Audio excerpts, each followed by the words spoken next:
আসসালামু আলাইকুম, কেমন আছেন সবাই? আশা করি ভালো আছেন। ছোট ছোট ছেলে মেয়েদের সাথে বন জঙ্গলে বসে এভাবে পিকনিক খাওয়ার মজাটা আসলে অন্যরকম। তো পিকনিক আজকে রান্না হবে শুটকি মাছ, শোল মাছ আর মুরগির মাংস।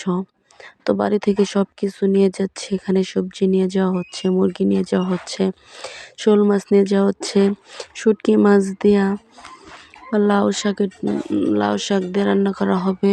তো এটার জন্য আমি গাছ থেকে একদম ফ্রেশ লাউ ডাঁটা তুলে নিচ্ছি।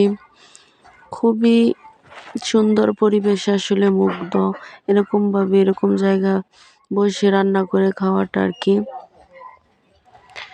তো সব কিছু কাটাকাটি করে বাড়ি থেকে অনেকটা দূরে জঙ্গলে বসে পিকনিক করব আমরা।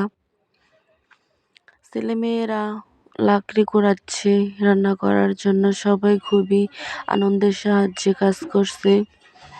আমি এদিকে যেহেতু বাড়ি থেকে অনেকটা দূরে জঙ্গলে রান্না করতে আসছি, তো এখানে তো চুলা নাই, তো আমি চুলা বানিয়ে নিলাম। এখানে ইট দিয়ে চুলা বানিয়ে নিলাম। এখন এদিকে তরকারি কাটাকাটি করছে। আসলেই সবাই মানে মানুষ বলে না, সকলে মিলে কাজ করলে কঠিন কাজে সহজ হয়ে যায়। আসলে অনেকে আমাকে হেল্প করছে, খুবই আনন্দতার সাথে আমরা এরকম করছি। এখন সর্বপ্রথম আমি চাউল ধুয়ে আমি চুলায় বসিয়ে দিব, তারপর বাকি কাজ করবো আর কি। তো আমি ভাত বসাই দিছি, এদিকে ডাটাগুলো কাটাকাটি হচ্ছে, এদিকে পেঁয়াজ রসুন ছিলতেছে অনেকে, আমি এদিকে মুরগিটাকে কেটে নিচ্ছি। আসলে এরকমভাবে মাঝে মাঝে আনন্দ করলে মন ফ্রেশ থাকে আর কি। এদিকে দেখেন অনেক চেষ্টা করছে মাছটা ধরার জন্য, পুকুর থেকে এইমাত্র ধরে নিয়ে আসা হয়েছে। এটা হচ্ছে শোল মাছ। এদিকে মশলা বাটাবাটি করে নেওয়া হচ্ছে। খুবই মজা, চারদিকটা অনেকটা সুন্দর। এদিকে আকাশে কত পাখি উঠতেছে, এই পাখিটা অনেকক্ষণ ধরে মাথার উপর দিয়ে ঘোরাঘুরি করতেছে, কেন আমি বুঝতে পারতেছি না। আমার ভাত কিন্তু দেখেন বলক চলে আসছে অলরেডি। আসলে খুবই মজা লাগতেছে, বলে বোঝানো যাবে না। এদিকে আমি কপিগুলা কেটে নিচ্ছি, সবাই সবার কাজে ব্যস্ত আছে। তো কাটাকাটি শেষ, এখন আমি একটা তরকারি বসিয়ে দেবো আর কি।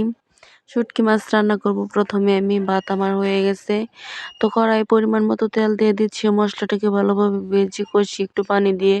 এখন পরিমাণ মতো মরিচ, স্বাদ মতো লবণ সব কিছু দিয়ে আমি মশলাটাকে ভালোভাবে কষিয়ে নিলাম। শুটকি মাছগুলো এখানে আমি দিয়ে দেব। আসলে আমরা ভালো ভালো দামি দামি খাবার রান্না করে খেতে পারবো না হয়তো, তো আমাদের গ্রামের চাপা শুটকি এসব রান্না করে আমরা ছেলে মেয়েদের সাথে মিলেমিশে খাচ্ছি। এটা আসলে অনেকটা আনন্দদায়ক। এদিকে ছেলে মেয়েরা খুনসুটি করতেছে, সবাই অনেক আনন্দ করতেছে, এক একজন এক এক কাজে ব্যস্ত আর কি। খাওয়ার জন্য অনেকে পাগল হয়ে গেছে আর কি। ছেলেটা অনেক আনন্দ করতেছে দেখেন। এদিকে আমার শুটকি মাছ রান্নাটা প্রায় হয়ে গেছে। খুবই মজার একটা খাবার কিন্তু, লাউ ডাঁটা দিয়ে শুটকি দিয়া খুবই মজার খাবার। না না না খেলে কেউ বুঝতে পারবে না আর কি। তো আমার একটা তরকারি হয়ে গেছে, এখন আমি শোল মাছ দিয়ে কপি, সিম, আলু দিয়ে রান্না করবো। এটার জন্য আমি কড়াই পরিমাণ মতো তেল দিয়ে দিলাম, মরিচ, হলুদ, লবণ সব কিছু দিয়ে ভালোভাবে মাছটাকে কষিয়ে নেবো। এখন আমি মাছটা আমার কিছুক্ষণ কষানোর পরে এখানে আমি দিয়ে দিব কপিগুলো। আসলে অনেক সুন্দর আগুন জ্বলতেছে, কিন্তু লাকড়ি রান্না এরকম ভাবে রান্না হচ্ছে। গ্যাসের চুলায় হয়তো এরকম ভাবে আগুন জ্বলবে না, এত সুন্দর আগুন জ্বলতেছে। তো এখন আমার মাছটা উঠিয়ে আমি এখানে প্রত্যেকটি সবজি দিয়ে দিচ্ছি। তারপর আবারও কিছুক্ষণের জন্য নেড়ে চেড়ে আমি এখানে মাছ দিয়ে পরিমাণ মতো ঝোল দিয়ে দিব। সবাই খাওয়ার জন্য পাগল হয়ে গেছে আসলে, খাওয়া যে। তো এই তরকারিটাও আমার প্রায় হওয়ার পথে চলে আসছে। আসলে আমাদের পিকনিকের প্রথম পার্ট এটা, দ্বিতীয় পার্ট দেখতে চাইলে অবশ্যই সবাই ভিডিওটি লাইক, কমেন্ট, শেয়ার করে দিবেন। আর ভালো থাকবেন। আল্লাহ হাফেজ।